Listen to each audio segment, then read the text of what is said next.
It is the opening night of the area round of the Texas High School Football Playoffs tonight. There are 6 11-man games that I want to touch on 3 of them that I think people should keep their eye on. Okay? Thursday night games to watch. We will start in Class 5A Division II. Mm-hmm. The only 5A game in the state. A&M Consolidated, fresh off a big win over Waco last week. Very impressive win over Waco. Takes on a Magnolia team that I don't think a whole lot of people are paying attention to. I think that's fair to say. This Magnolia team is 10-1. Do you know that? Do you know they were 10-1? 10-1 is pretty good. Who was the one loss to? Their one loss was to Houston Stratford. Pretty good, right? Right. Pretty good. Okay, I remember that game now. So the thing about Magnolia that you need to know is that they're pretty good at pretty much everything. Okay. I don't know if they're amazing at any one particular thing, right? But they're pretty good at pretty much everything. They got a great quarterback in their junior, Jacob Frazier. They can run the ball with 1,300-yard rusher, Anthony Johnson. They got a bevy of wide receivers, and their defense has been pretty solid. You know, their defense is giving up something like 20 points a game. You can live with that. 20 points a game in this day and age, you can live with. Pretty good. This A&M Consolidated team has kind of come on late. They took 2 early losses. They have 3 losses on the year, 8-3. Lost to Richmond Foster by 1. Good team. Really good team. Lost to Fort Bend Elkins. Really good team. Lost to College Station. Really good team. I mean, those are 3 pretty solid losses. I mean, there's no such thing as a solid loss. But those are really good teams. If you're going to lose games, that's the kind of games you want to lose. And this A&M Consolidated team begins and ends, I think, on their offensive side, and it begins and ends with their quarterback, Mason Hickson.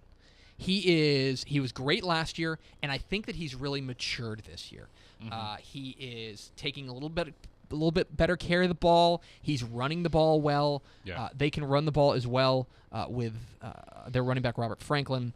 The defense has been hit or miss. At times, they've looked great. Like last week against Waco, I thought they were great.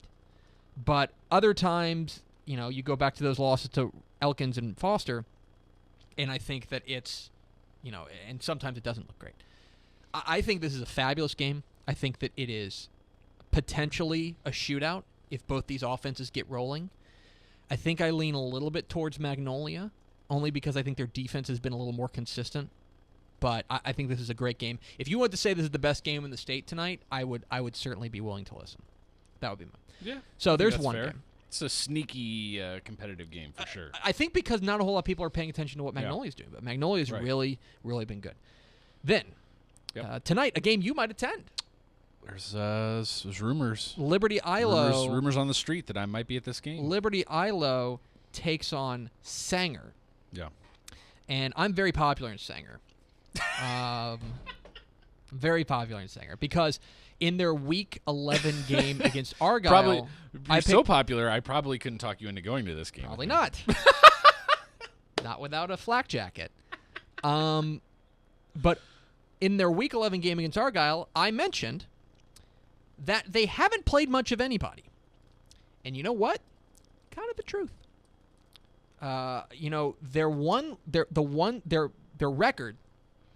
the opposing team's record this year, their opponent's record, not including the 2 Oklahoma teams they played. Sure. 36-60. Not great. Okay. Not great. Now, that's not to take anything away from Singer because I think that they've dispatched teams like you should. Sure. Okay. You know, their quarterback C.J. Jackson has been, I think, a revelation for this team. Just a sophomore, fabulous quarterback. They've got 2 great running backs in Damian Moser and Peyton Howard that they can lean on. My issue is with their defense, which when they faced, basically the 3 best teams that they faced in the past 3 weeks in Wilmer Hutchins, Argyle, and Springtown in their win, and they gave up 34, 66, and 36 points. And now they're running headlong into an Liberty Ilo team that is averaging 48 points a game. This is an excellent Liberty Ilo offense. And they don't just rely on one guy. You know, they've got their quarterback, Keemon Freeman, and he is superstar, okay? Super-duper-duper star. But he's not the only one. They've got a 1,200-yard rusher behind him in Lamont Bird. Okay, they've got a number of receivers, most notably Thurman Mobley rather.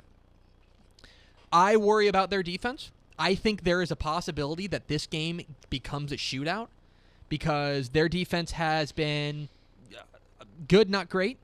They're giving up 28 points a game. The shootout possibility is definitely one of the reasons I have eyed this one. They gave up 50 to Gilmer. They gave up 43 to Atlanta. When you talk about going up against high-powered offenses, they have given up their share. They gave up 41 when they very nearly coughed it up to Van last week. Yeah. I think this could be a shootout. And if it's a shootout, that's good news for Sanger. That's how they can win. Because if Liberty ILO defense shows up and shuts down Sanger, I don't think their defense can match them stop for stop. I think this is a fabulous game. I like Liberty ILO in this one. But I do think that this has a possibility to get up in the 40s or the 50s. Picking against Sanger again.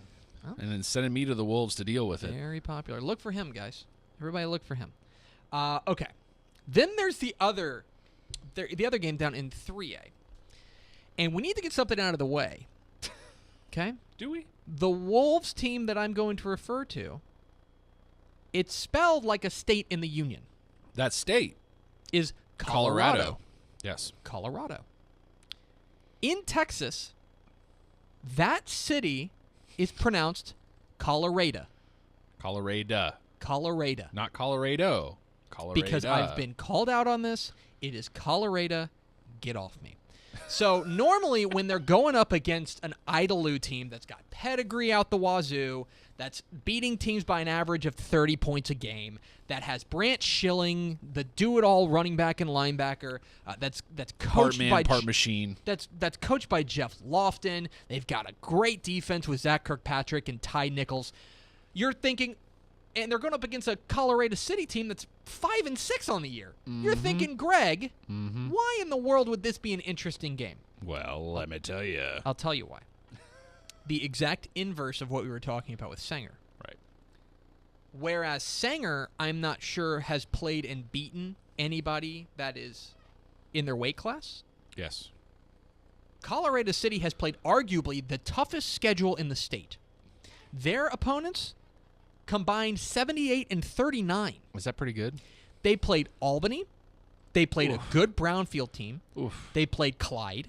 They played Hawley, who's 10-1. Yep. They played Coleman, who's 10-1. Jeez. They played Post, who's 11-0.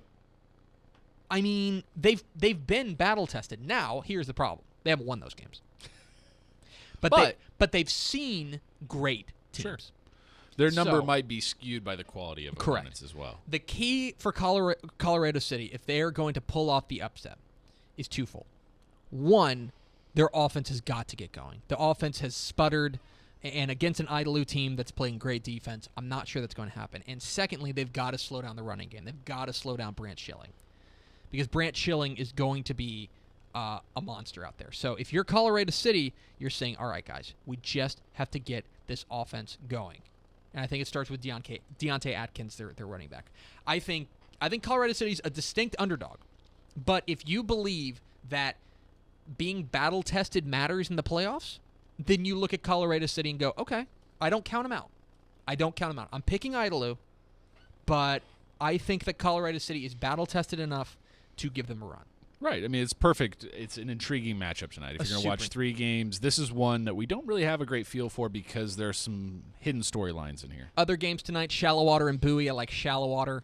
Sonora and Eastland, which is a fantastic game. It's a really good one, yeah. That's a coin flip type game. I think I lean towards Sonora just a little bit. Sure. And then Munster and Iola. I like the Hornets in that one, so I like Munster. Right. So that's tonight. And, of course, you can see all the stuff for the playoffs, texasfootball.com/playoffs.